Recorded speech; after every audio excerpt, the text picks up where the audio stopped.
Grace, peace, and hope to you from our God, our Creator, Redeemer, and Sustainer. There was a story on 60 Minutes recently about people in prison in Africa. 80% of those in prison in Kenya have never had a lawyer. Most of those in prison are still awaiting trial, some for years after being arrested.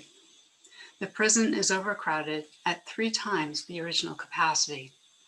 They may not even know why they are there or their legal rights. They don't feel valued as people. A lawyer saw these issues and decided to start a nonprofit that teaches the inmates to be paralegals and lawyers. The inmates learn how to get a fair trial for themselves and others through the law. In some cases, these prisoners have been freed because they learn the law. The people of God have over 600 laws in the Old Testament. It would be impossible to follow all of these laws. Looking in this story in Luke, there were a lot of laws to follow. Not only purification, but the presentation of Jesus to God and the need to offer a sacrifice. There were laws regarding the temple as well. The temple complex contained the temple in the center and then had courts surrounding the center.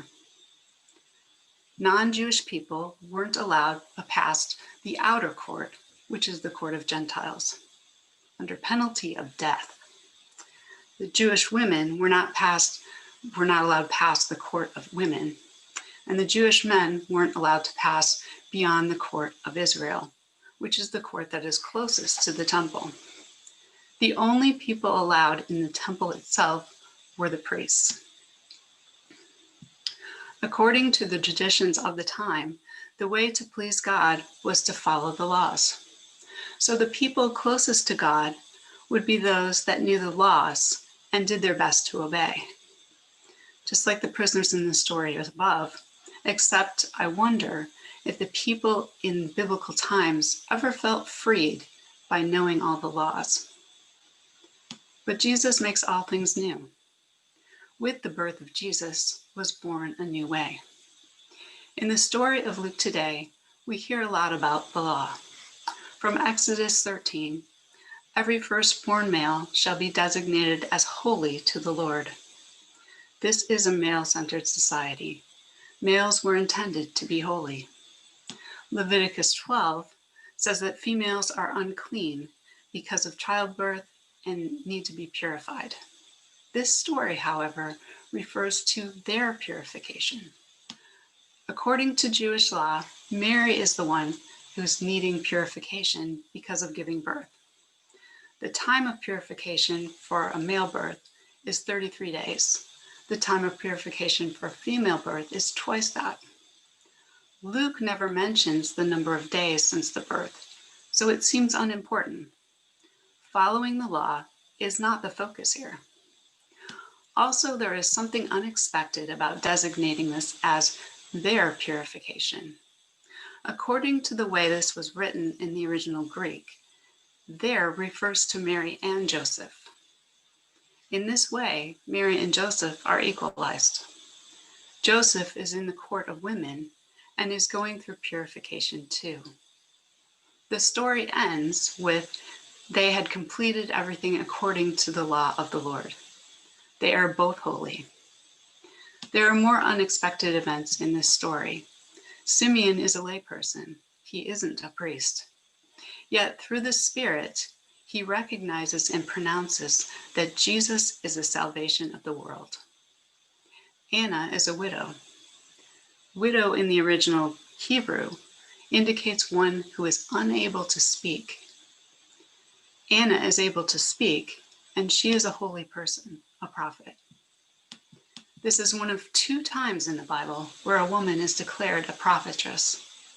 Through the Spirit, she also recognizes that Jesus is the Messiah. This whole story strikes me as a spiritual growth story. There is a spiritual growth model that starts with a longing for God. It might be a feeling that we've wandered away from God, or a restless heart, or wanting more with our relationship with God.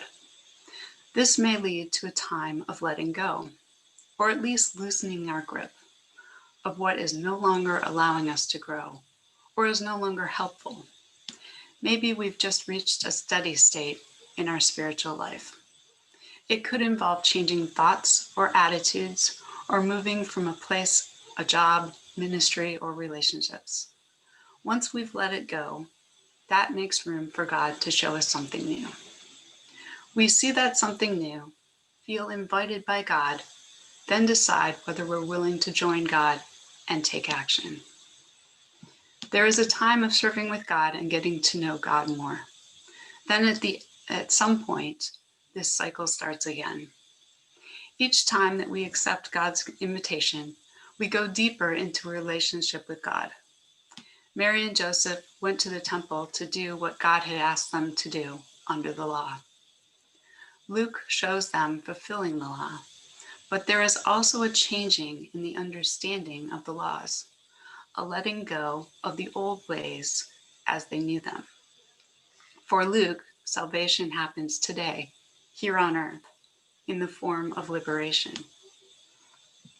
Simeon said, "My eyes have seen your salvation, which you have prepared in the presence of all peoples, a light for revelation to the Gentiles and for glory to your people Israel." With the birth of Jesus, there is a new understanding that the ways of the world, with one group being more important than another, are not consistent with God's ways. All people are created in the image of God and are equal. There is also an understanding that God is with us through Jesus, with us in our suffering. God was seen as one who was angry with us for being human, for not being able to obey all those laws. Now God comes to earth as a child, to experience life, to understand us better. The Spirit is sent to create God's kingdom on earth. This changes our relationship with God and with each other, and frees us from the ways of the world. The Old Testament was focusing on knowing and keeping the law. This story in Luke is showing that with the birth of Jesus, God's love and salvation is available to all. And the way to this salvation is through Jesus, simplified by loving God and loving our neighbors. The relationship with God becomes more important than the law.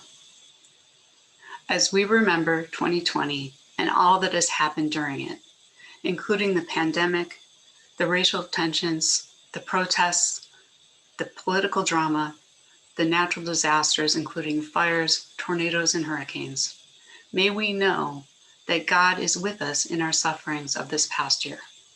May we re-examine our thoughts, attitudes, beliefs, and actions, and loosen our grip on those that no longer grow us. May we look towards the new year with hope and towards a deeper relationship with God. Amen.